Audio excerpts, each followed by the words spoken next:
ഒന്ന് വേഗം കയറാ. ഒരു പെണ്ണ് വരുന്ന പറഞ്ഞ് മണിക്കൂർ 4000 വെള്ളത്തിൽ കിടക്കണേ. എടാ നോക്കിയിരിക്കാതെ വല്ലപ്പോഴൊക്കെ ഇറങ്ങി ഒന്ന് കുളിക്കടാ.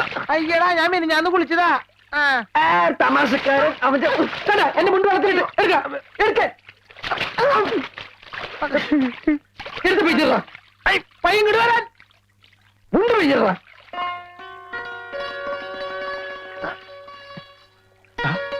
പെണ്ണ് വരണേ. ആരെങ്കിലും വരികയാണെങ്കിൽ ഒന്ന് വിസരിച്ചേ. അത് ഞാൻ ഏറ്റു മോനെ.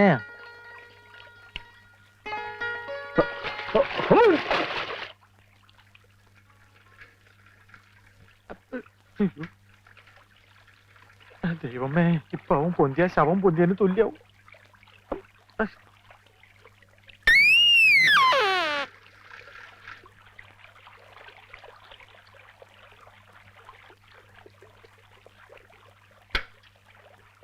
നിന്നോട് ഞാൻ പലവട്ടം പറഞ്ഞിട്ടില്ല ഇവിടെ ഒന്ന് കുളിക്കരുതെന്ന്. കണ്ട എംബോക്കികളൊക്കെ വായി നോക്കിക്കണ്ടില്ലേ? കേറി പോടി. ഓ, അവൾക്ക് കുളിക്കാൻ വീട്ടിലെങ്കിലും വെള്ളമില്ലാഞ്ഞിട്ടല്ലേ? ഞാൻ പോടി. മേലാലി നിങ്ങൾ ആവർത്തിച്ചാലുണ്ടല്ലോ എന്റെ സ്വഭാവം നിനക്കറിയാലോ. എന്താടാ വന്നു നാടകങ്ങൾ ഇവിടെ തുടങ്ങിയോ? ഞാൻ പശുവിനെ കുളിപ്പിക്കാൻ വന്ന. പെണ്ണുങ്ങൾ കുളിക്കുന്ന കടവിലാണോടാ പശുവിനെ കുളിപ്പിക്കുന്നത്? പശു പെണ്ണായതുകൊണ്ട് പെണ്ണുങ്ങൾ കുളിപ്പിനടുത്ത് കുളിപ്പിച്ചു. പശു കാലാണെങ്കിൽ ആണുങ്ങൾ കുളിപ്പിനടുത്ത് കുളിപ്പിക്കും.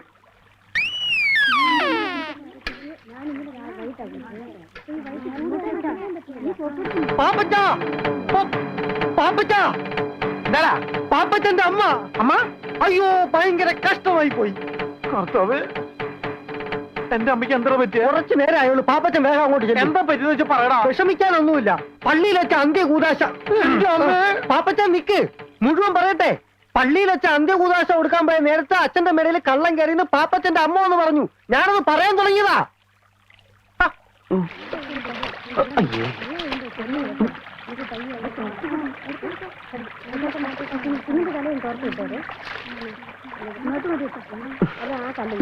പാമ്പൊന്നും വരില്ലേ?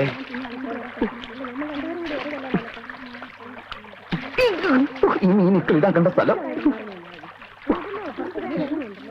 ഏത് സമയത്ത് തോന്നിയെന്നാണ് അവ കുളിക്കാൻ അറിഞ്ഞത്. കാലനും കലികാലം കൊള്ളാം. നല്ല കാച്ചിങ് ടൈറ്റിൽ.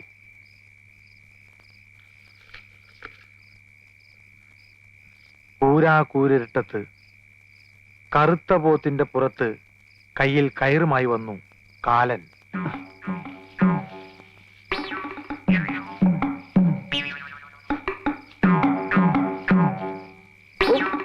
പാപ്പച്ച, പാപ്പച്ച, ആരാ? നിന്റെ കാലൻ. ഒന്നാക്കി വേടാ. കാലനാ? ഇത്ര പെട്ടെന്ന് വന്നോ?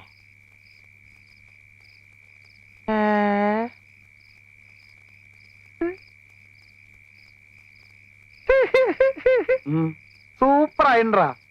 നിന്നെ ഈ വേഷത്തിൽ കണ്ടപ്പോൾ എനിക്കൊരു ഐഡിയ തോന്നിയത്, നിന്നെ നായകനാക്കിട്ട് ഒരു ആദിവാസി നാടകം എഴുതിയാലോ എന്ന്.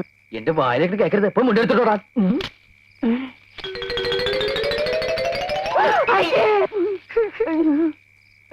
ആദിവാസി നാടകം മാത്രല്ലടാ, ആദിഭാവത്തിന്റെ സെക്കൻഡ് പാർട്ട് എടുത്താലൊന്ന് ആലോചിക്കാ.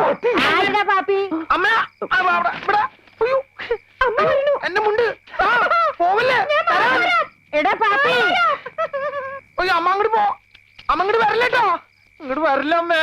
ഏത് പെണ്ണാണ് ഓടിപ്പോയത്? എന്റെ കർത്താവ് ഈശോ മിശിഹായേ, ഈ കുരുത്തം കെട്ടോ 7-ാം പ്രമാണം തെറ്റിക്കാൻ തുടങ്ങിയല്ലോ. എടാ, മോഷണത്തെക്കാളും മദ്യപാനത്തെക്കാളും വലിയ പാപമാണ് വ്യഭിചാരം. അച്ചോ, ഞാൻ വേണ്ട, ഒന്നും പറയണ്ട. നിന്റെ അമ്മ വളരെ ഡീറ്റെയിൽ ആയിട്ട് എന്നോടെല്ലാം പറഞ്ഞിട്ടുള്ളതാണ്. വ്യഭിചാരം ചെയ്യുന്നതിനുള്ള ശിക്ഷ എന്താണെന്ന് നിനക്കറിയാവോ? അച്ഛൻ പറയാതെ ഞാനങ്ങനെ. ആ കേട്ടോ, നരകത്തിന്റെ നടുക്കൊരു മുള്ളുമുറുക്കുണ്ട്. നിന്നെ പോലുള്ള മഹാപാപികളെ ആ മുറുക്കി കയറ്റി നഗ്നരാക്കി താഴേക്ക് ഊർത്തുവിടും. മനസ്സിലായോ? എന്താടാ ചിരിക്കണത്? അല്ല, ഈ പാപികളെല്ലാം ഊർന്നിറങ്ങിയപ്പോ മുരുക്കിന്റെ മുള്ളല്ല ഇപ്പൊ തേഞ്ഞ് ഒരുമാതിരി മെഴുമെഴുന്നായിണ്ടാവും. പണ്ടാരാണ്ടോ പറഞ്ഞ പോലെയാ നിന്റെ കാര്യം. എന്തിനാണപ്പാ എന്നെ തല്ലണ? ഞാൻ ഏതായാലും ഗുണം പിടിക്കില്ലാന്ന്. എടാ, നിന്നോട് എത്ര നാളായി ഞാൻ പറയണു പെരുന്നാളിന് വേണ്ടി ഒരു നാടകം എഴുതരാൻ. നിനക്ക് ശകുന്തളി ദുഷ്യന്തനും മതിയല്ലോ. കർത്താവിനെ മറന്നുള്ള കളി ശരിയല്ല പാപ്പച്ചാ. അച്ഛൻ ഈ ബൈബിൾ നാടകം എന്നൊക്കെ പറഞ്ഞ ഭയങ്കര കാശുകളുള്ള പരിപാടിയാ. മാത്രല്ല അമ്പല കമ്മിറ്റിക്കാരും ബുക്ക് ചെയ്യൂല. പിന്നെ പള്ളിക്ക് വല്ല ഗാനമേള മിമിക്രിയൊക്കെ മതിയല്ലോ. വേണ്ട വേണ്ട, വിസ്തരിക്കണ്ട. നിന്നെ കൊണ്ട് സാധിക്കില്ല. അത് തന്നെ കാര്യം. കാരണം ബൈബിള് വായിച്ചിരിക്കണം. അതില്ലല്ലോ. ശരി, ഞാൻ ഏതായാലും ഒരു നാടകം എഴുതിയിട്ടുണ്ട്. ഓ, നിന്റെ കൂട്ടുകാരെല്ലാം വിളിച്ചോണ്ട് പോവാ. നമുക്ക് റിഹേഴ്സൽ തുടങ്ങാം. കർത്താവേ,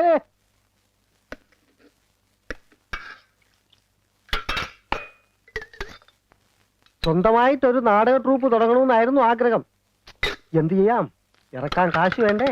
എടാ എനിക്ക് നായകവേഷം തരുന്നുണ്ടെങ്കിൽ ഈ ചായപ്പൂടെ വരെ വിറ്റ് ട്രൂപ്പ് തുടങ്ങാമെന്ന് സമ്മതിച്ച ആളല്ലേ ഞാൻ.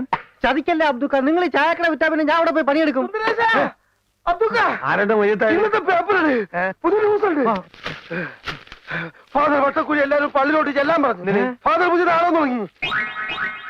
അക്രമിക്കുകൾ കിടിലം കൊള്ളുമാറ് റോമിന്റെ കവചിത കരസേനയുടെ കടന്നാക്രമണത്തിൽ അഹന്തയുടെ സന്തതിയായ നീറോയുടെ ചട്ടങ്ങളെ ചുട്ടരിക്കാൻ ശ്രമിക്കുന്ന എന്റെ സർപ്പസന്തതികളെ,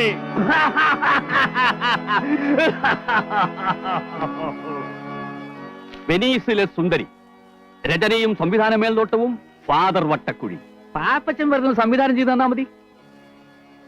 വേദന കൊണ്ട് പുളയുന്ന അടിമ പറഞ്ഞു, അടി അടി അടി, നിന്റെ ചാട്ടുവാറുകൾക്ക് വിശ്രമം കൊടുക്കാതെ അടി.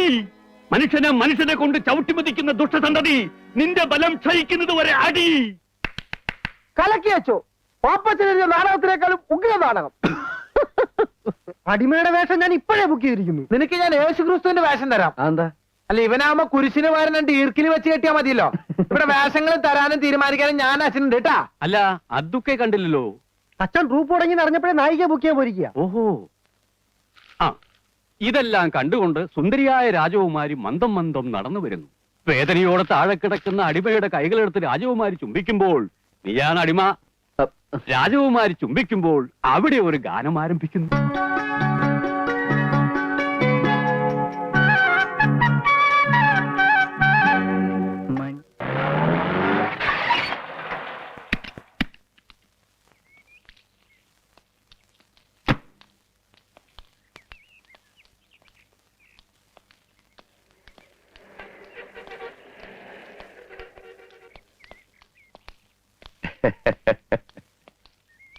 ഇരിക്കെ.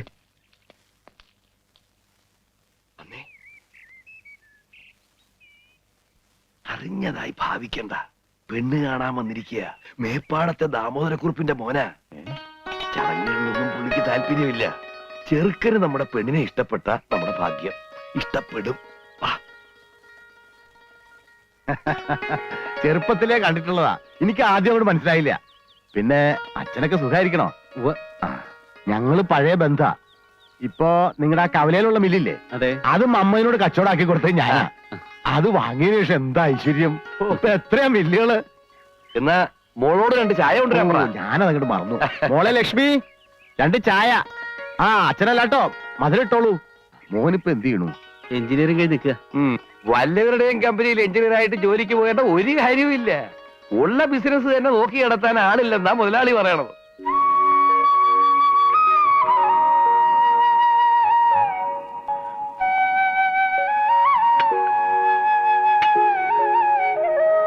ശ്രദ്ധിച്ചു നോക്കിക്കോ.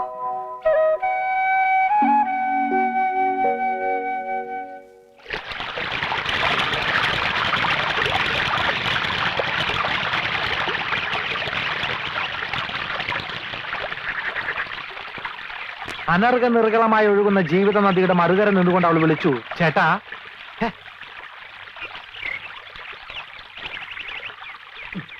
പാപ്പച്ച, ഞാൻ നിന്നെ എവിടെയൊക്കെ നോക്കി. പ്രൈവറ്റ് ആയിട്ട് 2 വരി എഴുതാൻ പോലും സമ്മതിക്കില്ല. എന്താ കാര്യം?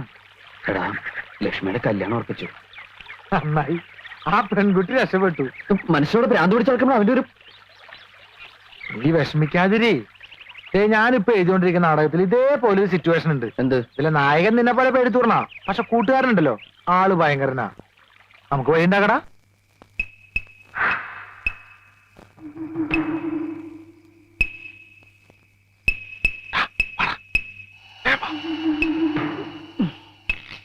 ഇവിടെ ആരുമില്ല. നീ ആ പെണ്ണിനോട് എന്താ പറയാനുള്ളതെന്ന് വെച്ചാൽ വേഗം പോയി പറഞ്ഞിട്ട് വന്നോളാം. ആരെങ്കിലും വരാൻ ഞാൻ വിസിലടിക്കാം. വിസിലടിച്ച ആളെക്കുട്ടി കൊന്നോളി ഞാൻ. വിസിലടിക്കാൻ പാടില്ലല്ലേ? അടിക്കാം, പക്ഷെ അതിന്റെ അവസാനത്തെ അടിയായിരിക്കും.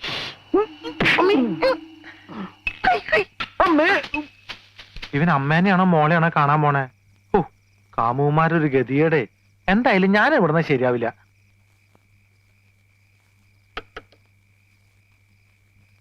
ലക്ഷ്മി, ലക്ഷ്മി,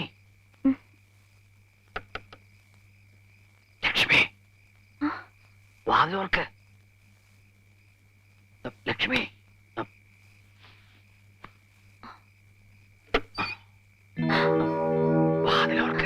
ഞാൻ തുറക്കില്ല. ഒരു കുഴപ്പമില്ല. അയ്യോ, അച്ഛൻ ഉറങ്ങിയിട്ടില്ല. അച്ഛനെന്താ കൂർക്കയാ? എനിക്ക് പേടിയാവുന്നു. വാതിൽ തുറക്ക്, ഞാൻ പറഞ്ഞ കേക്ക്. വാതിൽ.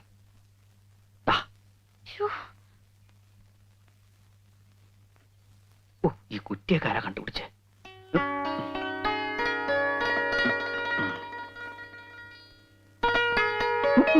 അയ്യോ, എന്തേ കാണിക്കുന്നെ? കെട്ടിയിരുന്നേണ്ട മനസ്സിലാവില്ല. അച്ഛനും അമ്മയും അറിഞ്ഞാ എനിക്ക് പേടിയാവുന്നു. നീ എങ്ങനെ കല്യാണത്തിന് സമ്മതിച്ചോ അവനെയും കൊല്ലും നിന്നെയും കൊല്ലും ഞാനും ചാവും. ഞാൻ സമ്മതിക്കില്ല. പ്ലീസ്, അച്ഛൻ ഉറങ്ങിയിട്ടില്ല. റേഷനരി മണപ്പിച്ച് ബോധം കെടുത്താ. വേണ്ട കുമാര. വേണം കുമാരി.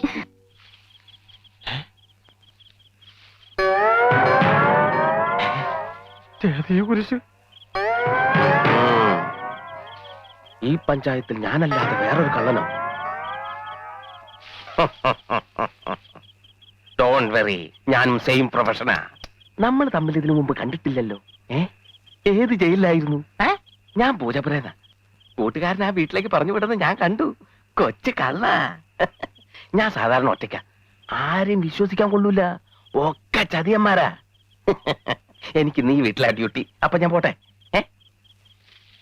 അയ്യോ, ഒരു കാര്യം മറന്നു. യോഗമുണ്ടെങ്കിൽ നമുക്ക് വിയ്യൂര് ജയിലിൽ വെച്ച് കാണാം.